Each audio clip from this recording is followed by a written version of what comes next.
안녕하십니까. 공인중개사 법령 및 실무를 강의하는 신정환입니다. 이번 시간에는 지난번하고 연결을 해서 기출문제는 이번 시험에 다시 출제가 된다. 이렇게 해서 이제 그 30일의 기출문제를 21번부터 30번까지 살펴보도록 하겠습니다. 먼저 21번입니다. 공인중개사 법령상 개업공인사 등의 교육에 관한 설명으로 옳은 것은? 교육에 관한 설명으로 옳은 것을 찾으라는 얘기입니다. 개업공인사 등의 교육은 몇 가지? 네 가지. 실무교육, 직무교육, 연수교육, 거래사고 예방을 위한 교육. 그래서 이제 지문이 나왔을 때 어디에 해당되는지를 구분해서 알아두시면 매 시험마다 한 문제를 맞추시게 되는 겁니다. 1번은 중개사무소 개설 등록을 신청하는 법인의 공인중개사가 아닌 사원. 실무교육 받아야 된다? 안 받아도 된다? 받아야 된다. 그래서 이 실무교육 대상이 아니다. X가 되겠죠. 그래서 법인의 사원이나 임원이 되고자 하는 자, 분사무소 책임자는 자격증이 있든 없든 전부 다 실무교육 받아야 되는 거죠. 2번은 개업공인사가 되려는 자의 실무교육 시간은 26시간 이상 32시간 이하. X가 되겠죠. 이게 26시간이 아니라 28시간이 됩니다. 28시간 이상 32시간 이하 이렇게 됩니다. 그 다음에 중개보조원이 받는 실무교육에는 이건 뭐 여기서부터가 X가 되겠죠. 중개보조원이 받는 실무교육 X가 됩니다. 중개보조원은 실무교육 대상자에 해당되지 않는 거죠. 그 다음에 국토부 장관, 시도의사, 등록관청은 개업공인사 등에 대한 부동산거래사고 예방 등의 교육을 위하여 교육 관련 연구에 필요한 비용 지원할 수 있다. 비용을 지원할 수 있다. 동그라미. 소속공에서는 2년마다 국토부 장관이 실시하는 연수교육. 여기 국토부 장관이 실시하는 연수교육. X가 되겠죠. 연수교육의 교육 실시권자는 국토부 장관이 아니라 시도의사가 되는 겁니다. 그래서 X. 정답은 이제 그 4번이 정답이 되는데, 그러면 이제 요 문제가 어떻게 해서 나오게 됐는지 그 이제 출처, 근거를 살펴보도록 하겠습니다. 27회 시험에서 법인의 대표자, 임원, 사원 전원, 부동산 거래 사고 예방을 위한 교육, 이게 아니라 실무 교육을 받아야 되는 거죠. 그래서 이 사원이나 임원은 자격증이 있든 없든 불문하고 전부 다 실무 교육 받아야 되는 겁니다. 그 다음에 그 2번은 24회 시험에서 실무 교육 시간 28시간 이상 32시간 이하 이렇게 돼 있죠. 이게 26시간 이상 32시간 이하 이렇게 해서 이제 틀린 지문이 만들어진 건데, 28, 26 조금 치사하게 지문을 만들었죠. 그만큼 법령 및 실무는 정확하게 알아두셔야 된다는 얘기입니다. 그 다음에 이제 3번은 실무교육, 이거 중개보조는 실무교육 대상자가 아니니까 쉽게 X표를 칠 수 있고, 그 다음에 4번은 공인중개사법 34조 2에 보면은 국토부 장관, 시도의사, 등록관청은 개업공인사 등의 부동산 거래사고 예방을 위한 교육을 받는 경우에는 대통령령으로 정하는 바에 따라 여기 필요한 비용을 지원할 수 있다. 이렇게 있죠. 필요한 비용을 지원할 수 있다. 맞는 지문이 되는 겁니다. 그래서 이렇게 해서 이제 이 4번이 정답이 되는 것이고, 그 다음에 5번은 연수교육 실시권자는 시도의사가 된다고 했죠. 실무교육을 받은 개업공인사는 실무교육을 받은 후 2년마다 여기 이제 시도의사가 실시하는 이게 직무교육이 아니라 이게 연수교육이 되는 거죠.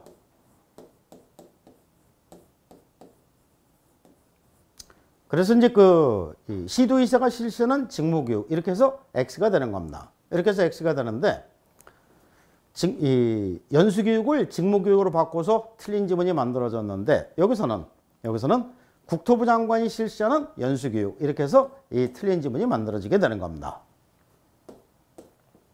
이렇게 해서 이제 문제가 만들어진 것이고, 그 다음에 22번입니다.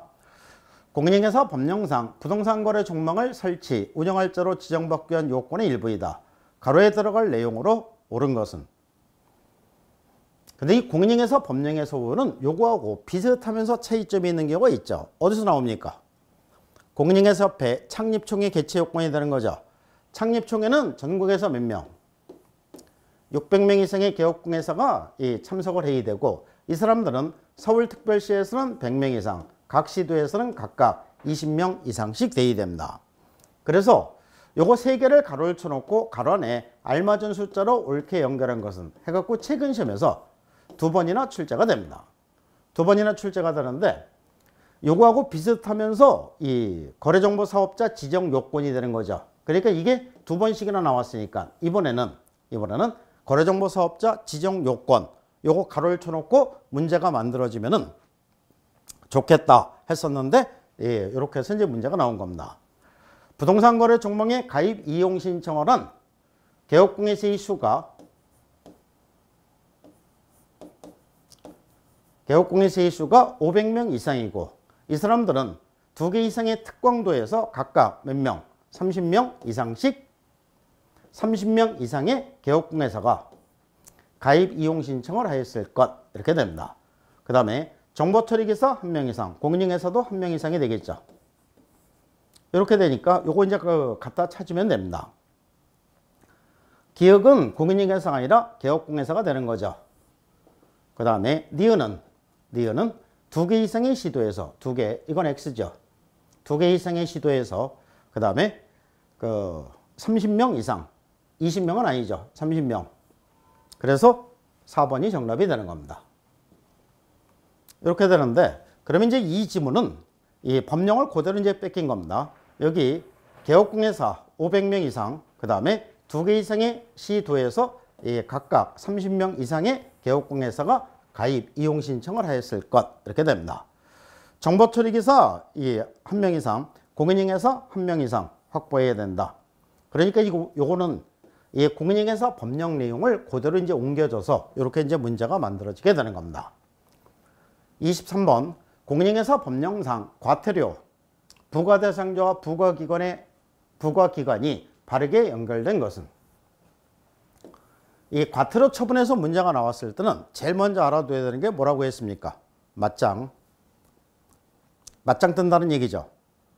그래서 지금까지 과태료 처분에서 문제가 나왔을 때 90%는 전부 다 맞짱, 여기서 이제 정답이 되게끔 문제가 나왔습니다. 그러니까 31위 시험도 역시 맞짱이 되겠죠. 그 다음에 이제 나머지 10%는 뭐 재단 이렇게 되겠죠. 거래정보 사업자 과태료 처분 누가 한다? 국토교통부 장관이 하는 거죠. 그래서 맞는 것이고, 그 다음에 니은은 거래정보 사업자 국토교통부 장관 맞는 지문이 되는 겁니다. 그 다음에 이 디귿은 개업공예사니까 등록관청이랑 맞짱되죠. 동그라미. 그 다음에 이 리을은 이 공인중개사 자격증 반납하지 않은 자니까 요거는 등록관청하고 맞짱뜨는 게 아니라 시도이사랑 맞짱뜨는 거죠. 그래서 X가 되고, 그 다음에 미음은 중개사무소 개설 등록이 취소된 자로 등록증이니까 이게 이제 등록관청으로 나와야 되는 거죠. X가 됩니다.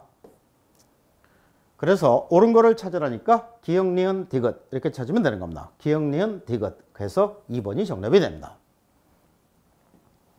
그래서 요 내용을 다 읽어보지 않더라도 요거 맞짱, 요 룰만 알면은 이 과태료 처분세율을 이거 개별적으로 다 외우지 않더라도 문제가 나왔을 때 정답은 찍을 수 있다는 얘기입니다. 그래서 이 과태료 처분에서 이제 이 사유들을 전부 다 외우려면은 이 외워야 될 게 엄청 많죠. 그러다 보니까는 외우지도 못하고 정답도 못 찾는 이런 게 불상사가 발생이 되는 경우가 있는데, 과태료 처분 사유 전부 다 외워야 되는 거 아닙니다. 그래서 맞짱, 재단 요거 2개만 잘 알아두시면 되는 겁니다.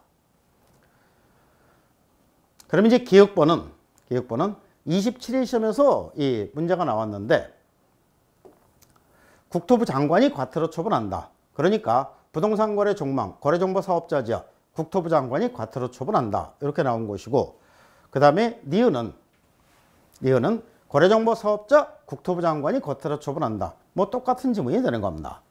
그 다음에 디귿은 개업공예사니까 등록관청이랑 맞짱뜨는 거죠. 여기서는 이 등록증을 개시하자는 개업공예사는 100만 원이 과태료 처분세에 해당되며 등록관청에서 과태료 처분한다. 똑같은 지문이 되는 겁니다. 그 다음에 리을은 리을이 이번에 이제 처음 나온 지문이 되는데, 자격 취소는 시도이사가 하고, 그러면은 이 자격 취소 처분을 받았으면 자격증을 반납하는 것도 역시 시도이식에 반납을 해야 되는 거죠. 시도이식에 반납하지 않았을 때 과태료 처분하는 것도 역시 시도이식 하는 겁니다. 등록관청이 하는 게 아니란 얘기죠. 반면에 이 등록증은 등록관청에서 하는 거죠. 그래서 X가 됩니다. 이 두 개가 바뀌면은 둘 다 맞는 게 되는데, 그래서 중개사무소 개설 등록이 취소되었으나 등록증을 반납하지 않은 개업공회사, 이게 500만 원이 아니라 이게 100만 원이 과태료죠. 그리고 등록관청에서 과태료 처분한다. 이렇게 됩니다. 그러니까 이 500만 원 이하가 아니라 100만 원 이하, 이렇게 해서 이제 그 틀린 지문이 만들어지게 되는데, 여기서는 시도이사가 과태료 처분한다. 이렇게 해서 틀린 지문이 만들어지게 되는 겁니다.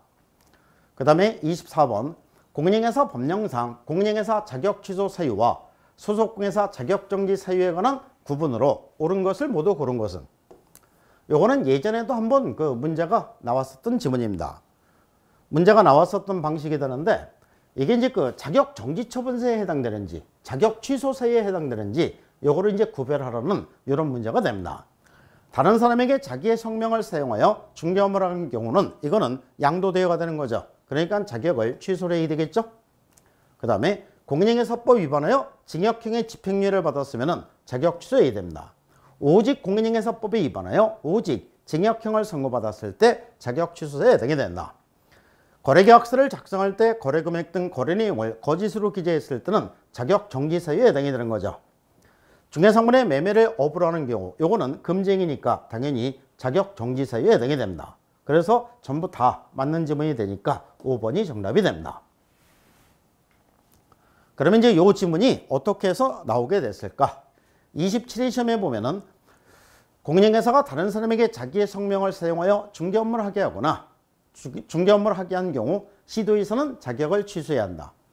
다른 사람에게 자기의 성명을 사용하여 중개업무를 하게 한 경우, 자기의 성명을 사용하여 중개업무를 하게 한 경우 같은 지문이 되는 거죠. 자격 취소 사유 맞는 것이고, 그 다음에 요거는 공인중개사가 폭행죄로 징역형, 이렇게 하면 폭행죄는 아니죠. 공인중개사법에 위반하여 징역형입니다. 그래서 자격 취소 사유가 되는데 이게 X가 되는데, 여기서는 맞는 지문이 만들어지는 거죠. 공인중개사법으로 바꿔서 맞는 지문이 되는 겁니다.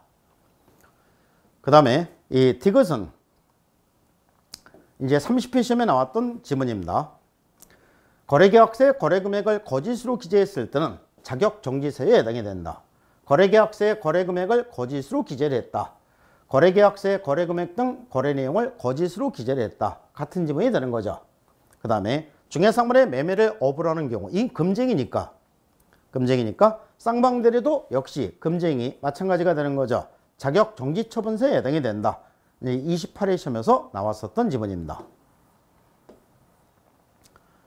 이렇게 해서 이제 그 문제가 만들어지게 된 것이고, 그 다음에 그러니까 이 나왔던 지문하고 완전히 똑같은 경우도 있지만은 조금 이렇게 변형을 시키는데 내용이 바뀌는 건 아니죠. 내용은 똑같다는 얘기입니다. 그렇기 때문에 기출문제 지문을 읽는데 이거를 암기식으로 접근하면 안 된다는 얘기죠. 내용을 이해를 하면서 기출문제 지문을 많이 읽어보시면 되는 겁니다. 이것도 이제 벌금 부과 기준에 그 해당하는 자를 모두 고른 것은 이렇게 되는데, 이거는 행정형벌에 해당되는 걸 찾으라는 얘기입니다. 행정형벌에 해당되는 걸 찾으라는 얘기인데, 이 중개사무소 개설 등록하지 아니하고 중개업을 한 공인중개사, 이건 3-3이죠. 그러니까 행정형벌이고, 거짓으로 중개사무소 개설 등록한 자도 3-3이고, 그 다음에 관할구역 안에 2개의 중개사무소를 개설 등록한 개업공회사, 이중등록이니까 이거 1-1이 되는 거죠. 임시중개실물 역시 1-1입니다. 그 다음에 중개상물이 존재하지 않아서 거래할 수 없는 중개상물에 광고를 한 개업공회사, 이거는 500만 원 이하의 과태료 처분서에 해당이 됩니다. 그러니까 이번에 새로 도입된 허위 광고가 되는 거죠. 그래서 이 벌금 부과 기준 기역, 니은, 디귿, 리을 이렇게 찾으면 되는 겁니다. 기역, 니은, 디귿, 리을 해서 4번이 정답이 됩니다. 그러면은 이 지문은 지금까지 어떻게 나왔을까? 뭐 새로 도입된 내용은 이번에 처음 나왔겠죠. 그런데 나머지 지문들은 지금까지 어떻게 나왔을까? 짜잔 하면은 25회 시험에서 중개사무소 개설 등록하지 아니하고 중개업을 한 자. 이 무등록 중개업자 3-3이죠. 1-1이 아닙니다. 그래서 이제 X가 되는데 여기서는 뭐 이 1-1, 3-3 이걸 찾으라는 얘기는 아니죠. 거짓으로 중개사무소 개설 등록한 자. 요건 이제 처음에 나왔습니다. 그 다음에 등록관 전 관할구역안에 2개의 중개사무소를 개설 등록한 개업공개사. 이게 이중 등록이 되는 거죠.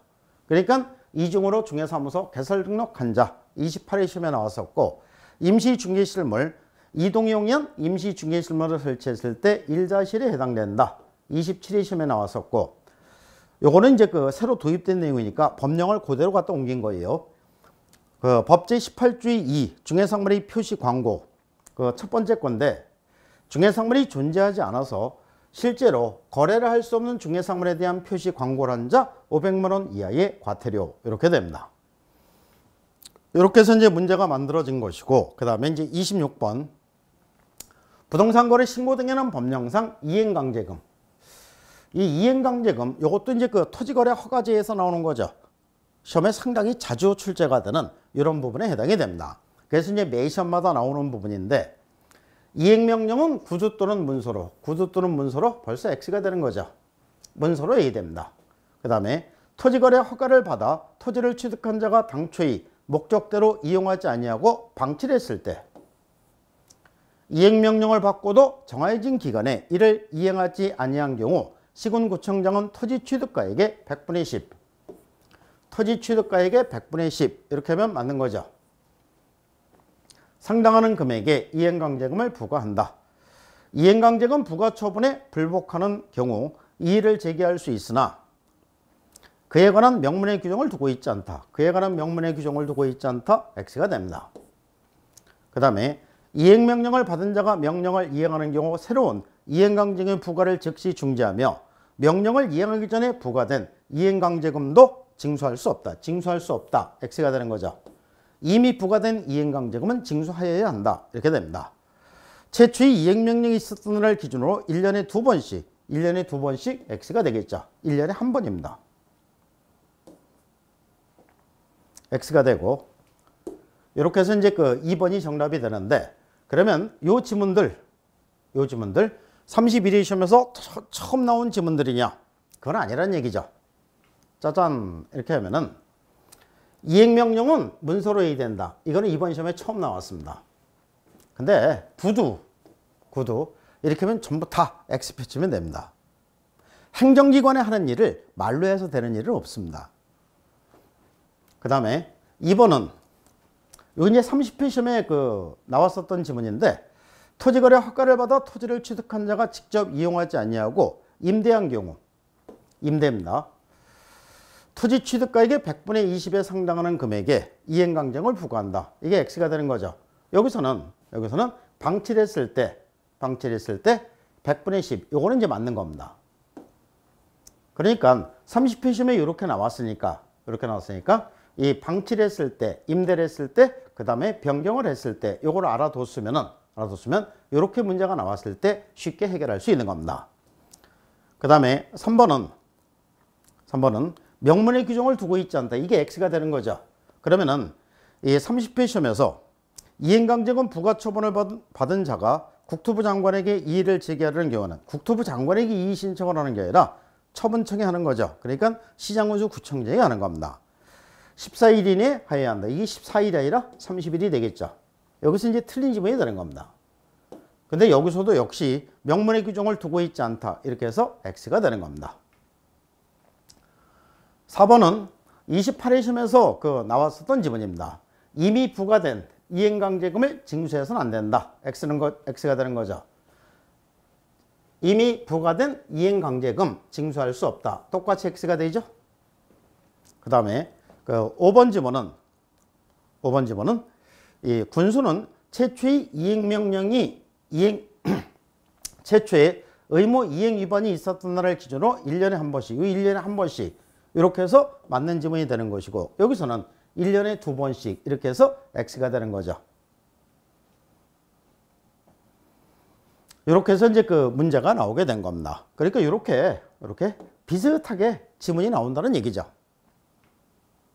그 다음에 이제 27번 부동산 거래 신고 등에 관한 법령상 외국인 등의 부동산 취득 등에 관한 이 설명으로 옳은 것을 모두 옳은 것을 옳은 거를 찾으라는 얘기인데, 외국인 등의 부동산 취득 등에 관한 특례, 이것도 이제 매 시험마다 고정적으로 한 문제씩 출제가 되는 이런 부분에 해당이 되는데, 여기서는 60일하고 6월 이거를 잘 구별해서 알아두셔야 되겠죠.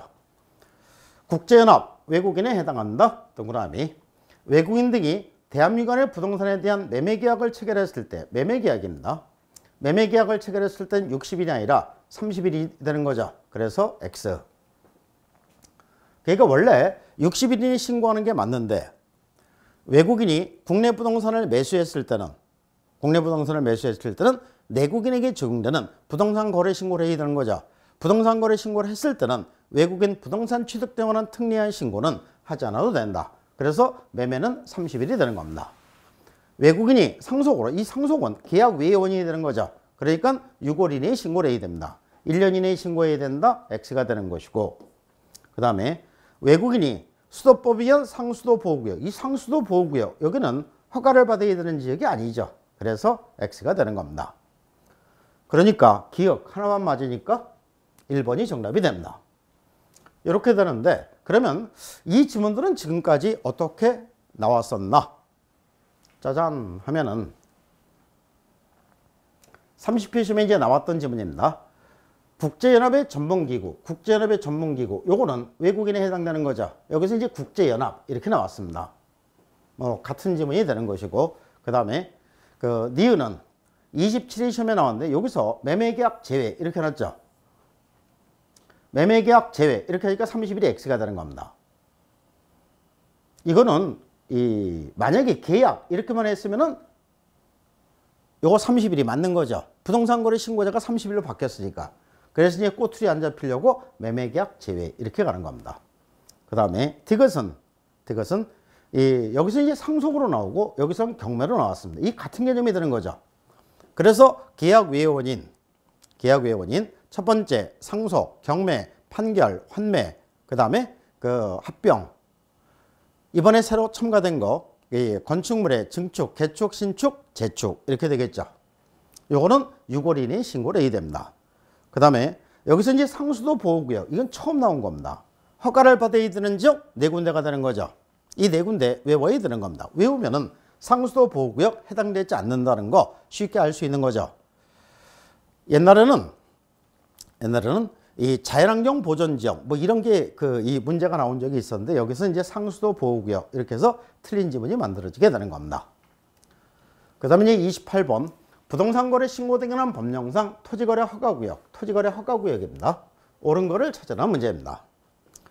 국토부 장관은 토지의 투기적인 거래가 성행하는 지역에 대해서는 7년이 아니라 5년이 되는 거죠. 그래서 X가 되는 것이고, 시도이사가 토지거래 허가구역을 지정하려면 시도이사가 지정하는 겁니다. 시도 도시계획원의 심의를 거쳐야 되는 거죠. 심의를 거치는데 여기 인접 시도이사의 의견을 들어야 한다. 이거는 X입니다. 인접 시도이사의 의견을 들을 필요는 없겠죠. 시도이사가 토지거래 허가구역을 지정한 때에는 이를 공고하고, 공고 내용을 국토부 장관하고 시장구조 구청장 통지를 해야 된다. 동그라미. 그래서 이제 국토부 장관이 지정할 때는 그 밑에 있는 시도의식에 통보하고, 시도의사는 시군구청장에 통보하고, 시군구청장은 누구에게? 관할 등기소장에 통보합니다. 시도의사가 지정할 때는 위에 있는 국토부 장관에게 통보하고 밑에 있는 시군구청장에 통보하고, 그러면 시군구청장은 다시 관할 등기소장에게 통보를 합니다.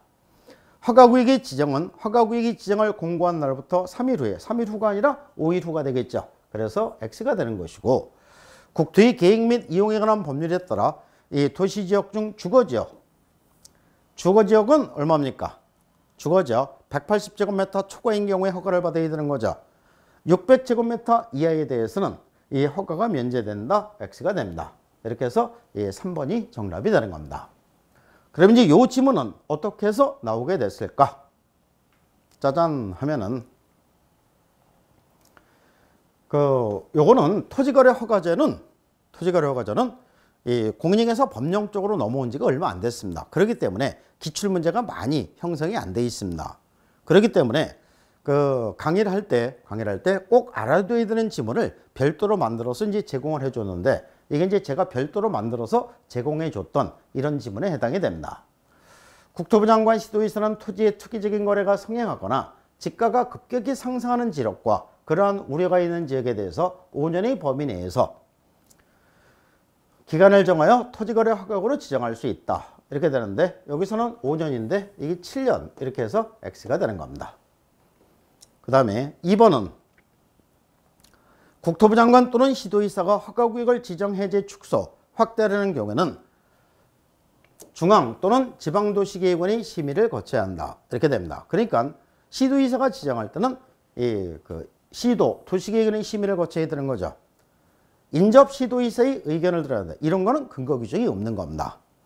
그 다음에 3번은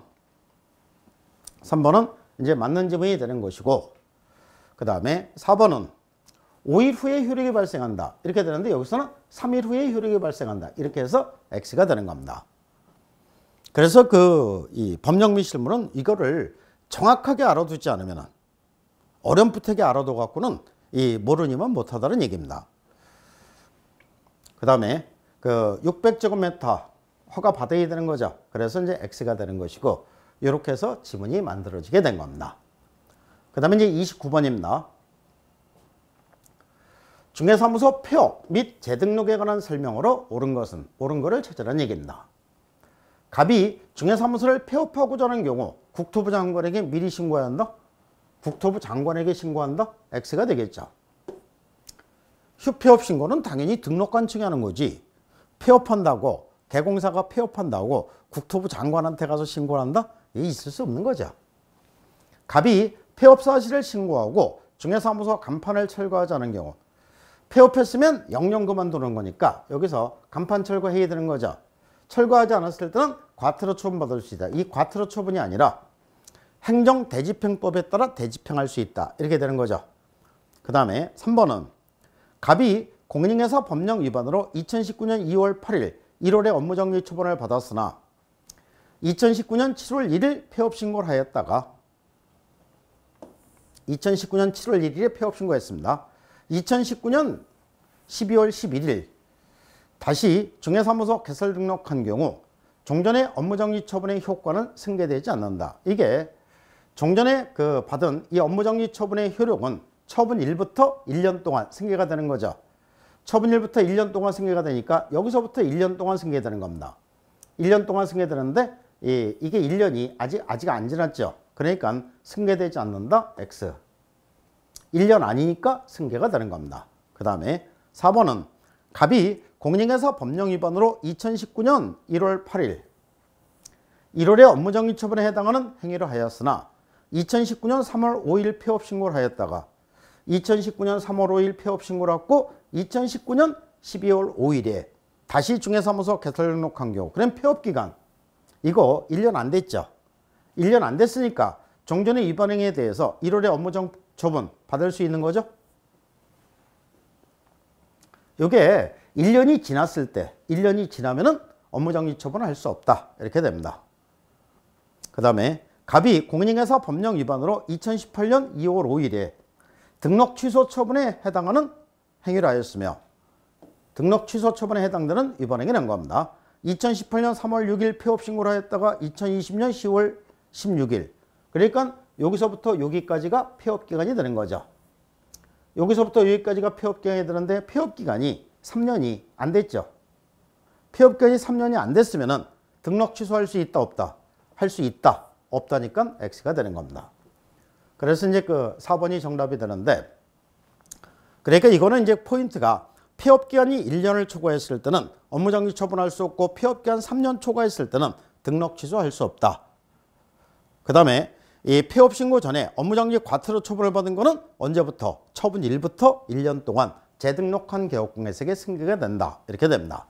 이렇게 해서 이제 4번이 정답이 되는데, 짜잔 하면은 이렇게 이제 지금까지 나왔었던 지문들입니다. 분사무소 폐업을 하고자 하는 경우는 미리 신고해야 한다. 당연한 얘기죠. 근데 여기서는 국토부 장관에게 신고해야 한다. 이렇게 해서 X가 되는 겁니다. 그 다음에 2번은 등록관청이 위법하게 설치된 사무소 간판에 철거를 명하였음에도 철거하지 않은 경우 철거 절차는 민사집행법이 아니라 행정대집행법에 따라 대집행할 수 있다. 이렇게 됩니다. 여기서는 과태료 처분서에 해당된다. 이렇게 해서 X가 되는 거죠. 그 다음에 3번은 그 전에 이제 29회 시험에 나왔던 지문인데 폐업 신고 전에 개업공개서에 간 과태료 부과 처분의 효과는 처분 1부터 9개월. 이게 처분 1부터 9개월이면은 승계가 되는 거죠. 그래서 승계된다. 맞는 지문이 되는 겁니다. 1년 동안 승계된다고 했으니까 그러니까 여기서는 처분 1부터 여기까지니까 요게 1년이 안 됐죠. 1년이 안 됐으니까 당연히 승계가 되는 겁니다. 뭐 따지고 보면은 이 개월수 이게 숫자를 넣어서 그렇지 비슷하게 해서 문제가 나온 거죠. 그 다음에 29회 시험에서 다시 폐업기간이 13개월입니다. 재등록 개업공개세계 폐업 신고 전에 업무정지 사유에 해당하는 위반행위에 대해서 업무정지 처분할 수 있다. X가 되겠죠. 폐업기간 13개월이면은 1년을 초과했죠. 그러니까 업무정지 처분할 수 없는 겁니다. 다만 여기서는 폐업기간 13개월 이렇게 했지만 여기서는 폐업기간이 2019년 3월 5일부터 2019년 12월 5일까지 이렇게 했습니다. 그러니까 이건 1년이 안 됐죠. 1년이 안 됐으니까 업무정지 처분 받을 수 있다. 맞는 게 되는 겁니다. 그 다음에 5번은 이제 역시 이제 29회 시험에 나왔던 지문입니다. 폐업기간 3년 6개월 이렇게 해놨습니다. 폐업기간 3년 6개월이 있으면 3년 초과했으니까 등록 취소 처분할 수 없는 거죠. 할 수 있다니까 X가 되는 겁니다. 근데 여긴 폐업기간 3년 6개월 이렇게 주어지고 여기서는 이 폐업기간이 여기서부터 여기까지 이렇게 주어진 겁니다. 그러니까 그 날짜를 지정해서 주어졌을 뿐이지 이 취지는 똑같은 취지가 되는 겁니다. 요거는 3년이 안 됐죠. 3년이 안 됐으니까 뒤에가 등록 취소 처분할 수 없다가 아니라 등록 취소 처분할 수 있다. 이렇게 나와야 맞는 게 되는 겁니다. 이렇게 해서 이제 이 문제가 만들어진 것이고, 그러니까 다만 이번 31회 시험은 29회 시험에서는 정직하게 폐업 기간 이렇게 주어졌지만 29회 시험은 31회 시험은 날짜로 다 주어졌다는 얘기죠.